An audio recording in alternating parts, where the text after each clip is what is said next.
Yo, yo, yo, and welcome everyone to another episode of the Samson and Dollar Talk Show. Yours truly, Samson. And this is Ibrahim. A guest we've had before. I think if you guys are real ones from the beginning. But yeah, Ibrahim's been with us for a little bit. We've had, I think, a podcast with you last February. But let me give him the proper introduction. Owner of Omni Marketing Agency. Also featured in New York Weekly. Yes, sir. Ibrahim. Beautiful. So definitely appreciate you for having me on board. I think this is definitely an honor. I'd also like to tell you that from this point forward, I have decided to change my pronouns. So from now on, I'm a they, them. So I would just like to let you know, if you do decide to not call me they, them, I'm going to go dye my hair blue, protest in Washington, D.C. But other than that, nothing more has changed. You know, just been grinding, been doing my business. 100%. Appreciate you for having me on. Absolutely, absolutely. You know, let's take it back since February, the last time we did the pod with him. How's business been? How's your marketing agency been? It's been crazy. It's been absolutely insane. We were able to really go from 0 to 100 extremely quickly when it comes to bringing on new clients and when it comes to expanding the team. And I wouldn't have been able to do it without, obviously, I have partners. I have a co-founder, actually. It would not have been possible without him. But we've moved very quickly. And it's not because of luck, I'll tell you that much. Really? So it's been how long since you guys have had the marketing agency? About 3 months. 3 months. 3 months. Okay. But it's grown quicker than any 3-month company I've ever seen in my life. And I'm very obviously grateful to have that be a thing. But yeah. Absolutely. You know, obviously, I'll link the New York Weekly down below of Ibrahim's. I think, was it an interview you had with this lady, or did she just? Yeah. So they interviewed me. How they do it is they sit you down on a call. They ask you all about your life. Then they go and they make sure to do some research on the back end. They do a background check, I believe, and then after that they just publish it, and you see your picture on New York Weekly. Absolutely. One of the things that I mentioned on the New York Weekly post was that you were working 9 to 5, actually. So he did, you know, the traditional route that, you know, all our parents want us to go through, you know, school, that 9 to 5 lifestyle, cybersecurity. And then it just seemed like you were fed up. It was stupid. Talk to me about, like, what was it that, like, what was that moment where it was like, I don't like this anymore. I don't want to do this. I feel like almost a slave. You know, I feel like a slave. From day one. Imagine going to work. Okay, same time. Funny story, right? So I have the individual that I used to work with who used to, he wasn't my boss. I was actually his boss at the time, but obviously. But I reached out to him. It was his birthday a couple of days ago. So I was like, hey, man, how are things going? He's like, yeah, we're still doing the same exact thing. This was over a couple of years ago. They're still doing the same exact thing. How boring is that, man? How boring is it to wake up, know exactly how your day is gonna go, how your day is gonna sleep, and how how you're gonna wake up the next day afterwards. So I always tell this story, funny enough, but I had my boss at the time, right? Very nice guy, right? I have nothing against him, but he drove like an old BMW. This is like big boss man. You have to respect this guy when he walks into the room. He drove like a little old BMW. His wife was calling him every now and then. He was extremely stressed, fucking stressed. Yeah. So I'm like, if I'm gonna go through all that bullshit, why am I doing the same exact thing? Why am I working for somebody else's dream when I could work for my own dream? Right. So I let go of that. I was actually a network engineer. I wasn't technically doing cyber. Let go of all that completely, and decided that it would be best to start my business, and I failed miserably. Wow. Miserably when I first. That's the honest truth, guys. This is from the man himself. You feel? Yeah, I mean it's terrible. It completely failed miserably, and then I was underselling myself, so I was begging for people to fucking take business from me. And at the time, we just had a regular marketing agency where we would do paid ads. Right now, we do outbound using LinkedIn, email, etc. So we would just send messages directly to target the people in your target audience. We would get them connected with whoever our clients is. Right. And that's how it was done. Absolutely, man. That's a crazy story. I wanted to ask you: was it a specific moment, or was it just like multiple things, like you just mentioned, that like kind of erupted, you know, the entrepreneur in you, or like you always felt like you had the entrepreneur side? I was always the crazy guy. Okay. The dude. I was doing music for a little while. I was making. Really? I swear to God, I was performing on stages. What's funny, I had my voice was a lot more when I was younger, obviously, I Right. didn't fucking hit puberty. Yeah. So I'd be singing with my little ass voice, right? Sounding like fucking Alvin from the Chipmunks. And I just always wanted to do something more, you know? And I was doing YouTube videos when I was younger too. So I was always the weird guy who just did random shit. Jokes on them. Yeah. See how this ended? But yeah, it all started, I guess, when I was working the 9 to 5, because I reached. It was very easy, especially for cybersecurity and for the IT field, to just leave a job, boost up your resume, right? Use extra wording to make your resume look nice. Right. Find another job, rinse and repeat until you reach a job that makes over 100K a year. And then I was at that point, and then I capped. So like I was you like, capped. there's no way that I can get 2 to 3 times more than what I'm getting right now in Right. 10 years time, Sure. 15 years time, whatever, no matter how hard I work. Right. So that's when I was like, I can continue the job, or I can just do something on my own. Right. And then I got fired. Oh wow. What happened? How did you get? I stopped working for them. I mean, okay, it was kind of like a mutual, right? It was like a mutual breakup. Right. It was an online job. I was working as a network engineer, so you don't have to be there in person. Right. And they're like, hey, you're just not pulling your weight. Little do they know, I'm just fucking working on my business. There's a picture of me. I can send it to you later if you want to add it. But Yeah. it's me sitting down, right? It was a team meeting in person of Right. the whole entire network engineering people. You can show all their faces. I don't care about them. And they were all sitting in a room talking, and I was on the laptop just focused as hell, working on my business Right. during the time. And it Oh, was while in a you're at meeting. your job. Yeah, yeah. I was doing the business the whole entire time while I was Nice. working at the job, and I was sitting just like this, like leg up, everything, and yeah. So it's a pretty funny story. So you're saying that you kind of, so obviously it took 4 years to go get that degree and then get the job. So would you say to those that are in college that it's a waste of time? Like you're not going to college for no point, or is it like? No, I don't think so. I don't think so.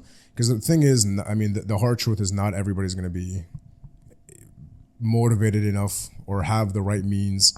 You don't really know what's going to come up in life. Let's say something happens in your family, or let's say you relied on your parents and something happens to your parents, God forbid. You don't know what's going to happen next. So you have to have something that you can, not going to say fall back on, but you have to have something there that is allowing you to be disciplined in order to continue to chase your dreams and do what you want to do. Right. But you have to have something there.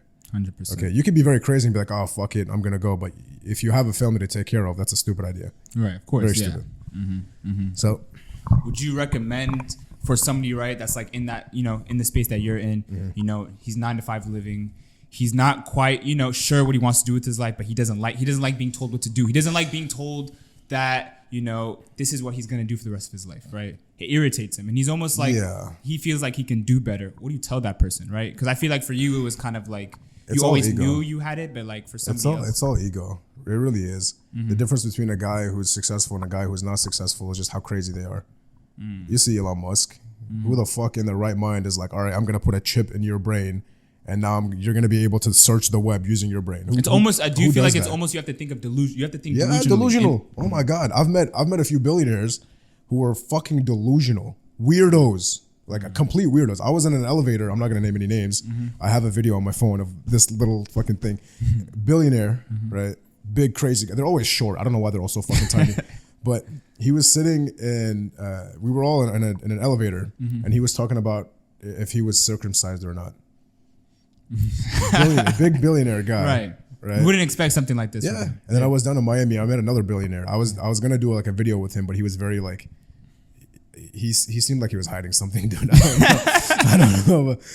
But he was very like very close to himself. Didn't have any social media. He became like a multi-millionaire at like 21, something like that. Oh, wow. Okay. So he built like a tech unicorn company.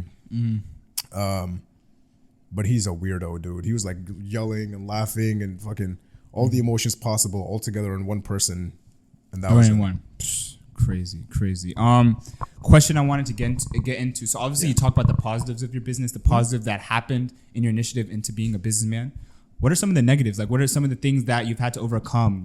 Like, because it's not, like you said, it's not easy. You've mentioned you failed once. So talk about like some of the negatives that come with the industry, with the business in general. people are going to try to sell you things that don't work so they can make money off of you. That's a huge negative. Secondly, you're not going to make money until you know somebody who makes money. Period. I mean, I can't tell you how many I haven't seen anybody go online and say, I searched this thing up and this thing worked online and here's how I made money because of this guy who I watched his YouTube video on. Like, they can help you, right? But they're not going to be the sole reason, because there's always that little extra thing that they don't share with you. And that's the reason, the pivotal reason as to why they're able to get the results that they get. I know I have it. I know, like, there's shit in my business I don't fucking tell nobody about. Of course. Right? Because it's competition. Hello. So start something, meet other people who have similar interests, continue to meet more people. Like, you're doing something great with the podcast, right? You're meeting people. We're trying. Crazy. Hello. It fucking works. And you're going to find people who have the same interests, who actually make money, and you just take whatever the fuck they're doing and learn from them. How do you separate yourself from those that are faking it? Right, because it is easy nowadays to see it a lot on social media. People just showing a lifestyle, but they don't live. Right. How do you identify that? Because you could get caught in that trap, like you said. They might think that they're making money, and they connect with them, and they actually go for their course, go for whatever they're selling, and it ends up being the biggest failure of their life. They might lose all their savings because they actually trusted this guy, right? Yeah. And you have to, like, you have to vouch for people like that. The biggest difference, I would say, if you don't have money, you'll be able to see and realize through the BS. So you'll be able to see the lies. Like, I'll be honest. Okay, when I drive a nice car, no old millionaire is looking at me and being like, "Oh wow, this guy fucking is rich. This guy made it." No. They don't care. I don't give a fuck, bro. Not even women like it, bro. Nobody cares. It's just the audience for people who post about cars online is young men, because they think that that's the meaning of being successful. When in reality, it doesn't mean shit. So back to your question, how do you see the difference between somebody who's doing it and somebody who's not doing it, or somebody who's lying about it and somebody who's not? But there's this thing called case studies, and basically they sit down with somebody who's this worked for, and they talk about how this worked for them, and they do like a one-on-one video, and you can go onto companies' websites and see the work that they've done with people, for people, and that's usually a good indicator. Additionally, if a company provides a guarantee, like a very good guarantee, then you'll know that it's a company that knows what they're doing and can show you what they're doing, guaranteed. And a really good guarantee is, or we'll give you your money back. You either do this, you pay this much. If it doesn't work, we'll give you your money back. Sign a contract and you're good to go. It's actually really good to know. Any young and up and coming entrepreneurs, case studies, definitely take a look at those. I want to get your take on a couple of things, going on in the world right now. Of course. Obviously, somebody like yourself who's, at a very young age has done very well for himself. How have you had to, maneuver through, things like, I guess, relationships, right? People that aren't, genuine women, I'm guessing, from your stance, because, you've done the dirty work behind the scenes. And now, you get the glory in the world, but, you still have to be able to, maneuver through, Yeah. So cool thing is, nobody gives a damn about how much money you have or what cars you drive, or how, especially women. Women don't care about what car you drive. Women care about the fact that you are a man, right? And you're somebody who could protect them when they feel some type of way around you. And the number one indicator for a woman to know if she's into you or not is if she has the ability to manipulate you or not. Okay, so if she comes to you and she's able to get you to stay in bed, she's like, "Oh, just stay with me for just a little bit longer. I miss you. I need you." And you're like, "Oh, okay, fine. Screw work. I'll leave work alone." And she's able to manipulate you and get you to act how she wants you to act, and she's not going to be attracted to you anymore, right? Because it's more of like if you don't work for something, it just doesn't become meaningful whatsoever. So if you're not somebody who other people need to work to get in the same room of, then you're just not an important person. It doesn't matter how much cars you have, how much whatever you have, how much money. It really doesn't all matter. Right. And my biggest take from it is, instead of working to feed yourself first, work to feed the world first. Work to help out other people. Work to give out, not necessarily money to people who don't deserve it, but there's people that need the money way more than you do. So work to give that to them, and life has a way of just giving you shit back. I feel like a lot of people fail to realize that, with You know, I feel like nowadays it's like the world really glores like, you know, famous things, you know, money, all that, right? And there's core principles that come with even becoming successful in any realm of life, right? Yeah. You're speaking about it right now. And I think, no, it's really important to talk about because then you have a generation, and I don't know if you want to speak on this. I feel like we're around the same age, but Yeah, of course. I don't know, like, do you feel like, you know, I'm guessing you're working with people around the same age as you as well? Yeah. Right? So like, do you feel like our generation, right, it's going on a, you know, it's in a good path and a bad path because it seems like, you know, people are still becoming successful, but I feel like it's quite not getting in a lot of young people's head that, you know, success is a very long-term game, right? Yeah. And people really want it fast, right? They want it fast. And I think it's going to affect a lot of things going forward. Talk about that a little bit. 100%. It always takes time. And I've said in previous podcasts before that it doesn't matter how lucky you are, but I think it does. You need to be just a little bit lucky, but at the same time, you could position yourself to be lucky. You can build your own luck. Yeah. Or you can position yourself to be very unlucky, right? When I put myself in the same room as very important people, I position myself to be lucky. I'm just there to be there. I'm fucking networking, right? But just be around the right people, right? And make them like you. I talk about this so much where it's just like mirror people. However they act like them, even if it's just for the time that you're around them, because then they're going to feel more comfortable around you and they're going to possibly tell you more things, more secrets that they haven't told you. The way, so funny story, and if he's watching this right now, I'm not going to name drop any names, but the business model that we have right now, we fucking stole it. We stole it from somebody. Really? Yeah, we stole it from somebody. And what's funny, they bought a car. They just recently became a millionaire. So he bought a car. It's a he. And it was his dream car, and he was super happy about it. And then we went to Miami and rented the same exact car after stealing his business. And it's kind of, he's our friend, right? It's kind of an inside joke. But we were around the right people. And because I'm not going to take full credit for this, right? But because I made him comfortable with how I spoke, which was just like the way that he spoke around me, he felt like he could tell me things. And when he told me what he had told me, that helped me out a lot, right? He didn't get anything from it, but I owe him a lot. You know, so it's just one of those things. If you're a giver and you're around givers, you're gonna get fucked over a lot. Not when you're around givers, but like generally when you're a giver, you're gonna get fucked over a lot until you meet a giver, and then you guys are just like battling to give each other more and more, and you guys build such like a successful like relationship that it, you know. Okay. But I want to ask you about you too. Obviously, you've been running this podcast for a while. What are some things that you learned that you feel like 23-year-olds, or not 23, but just people in their 20s generally can learn and understand from? It's a good question. Just running this podcast, first of all, consistency, right? Oh yeah. Being consistent is like, I think it's such an undermining factor because, you know, I've done a lot of other entrepreneur things before starting the podcast, and it's all short-term stuff, things that didn't, you know, come to become success, right? Yeah. And I feel like with the podcast, I don't consider it successful yet because I haven't put my foot on like the right amount of subscribers or like the right amount of things that I want to get done in order for it to be successful. And obviously build revenue from the podcast. But I would say a couple of things that I learned is consistency. And not even consistency, but being consistent with growth, right? Yeah. Because you could just be consistent and just be like this, right? You could just go on the same length, you know, throughout the whole journey. But if you're not like getting up, going up, you're not going to scale it to the correct amount, right?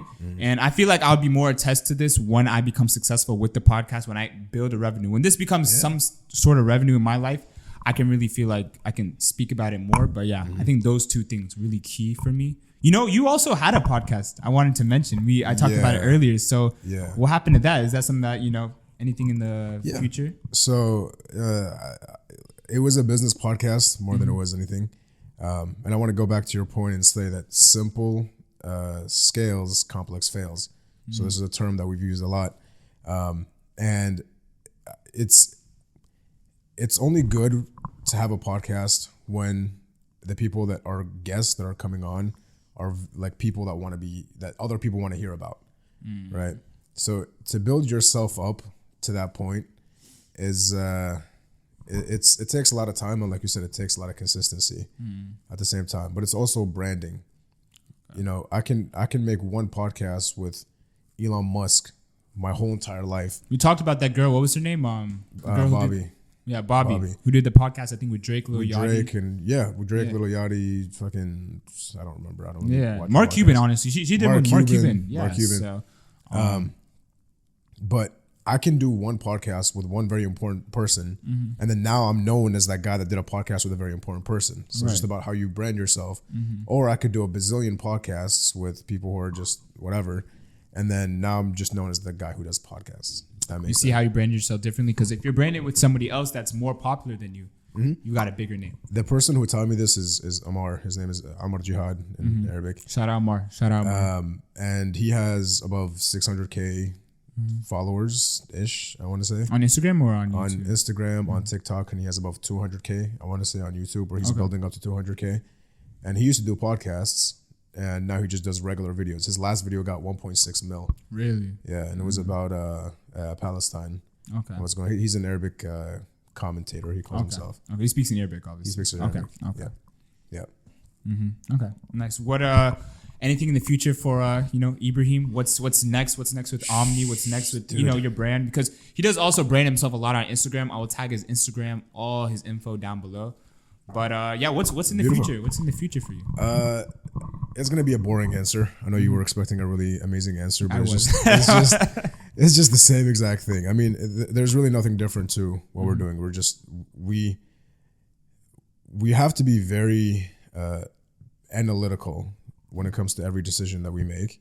And I kind of learned that the hard way. You can't just say, I think this is going to be next. You have to have data to back up every single decision that you made.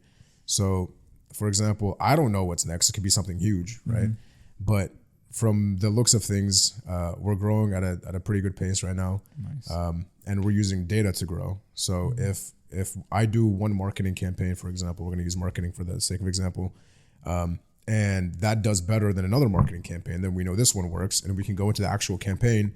And because we've tracked everything, we're able to say, this is the reason why this one is doing much better than this one, based on the numbers that we've used to track every single. Basically, the more ways that you have to track, the more chances that you have of winning.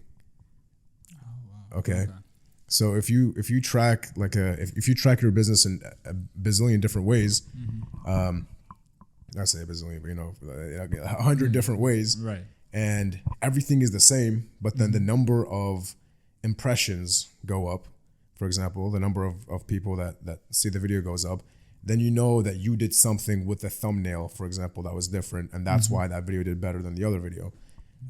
So just track data. Tracking data. Just Tracking track data. Yeah. Ibrahim, so want to say thank you so much for tuning in. Of course. For coming in on this week's pod. I want to thank you guys for tuning in. I hope you guys enjoyed this one. Long, but surely well talk with Ibrahim. 100%. Thank you guys so much. Like, share, subscribe, all that. Samson Dollar Show, we're out. Take care.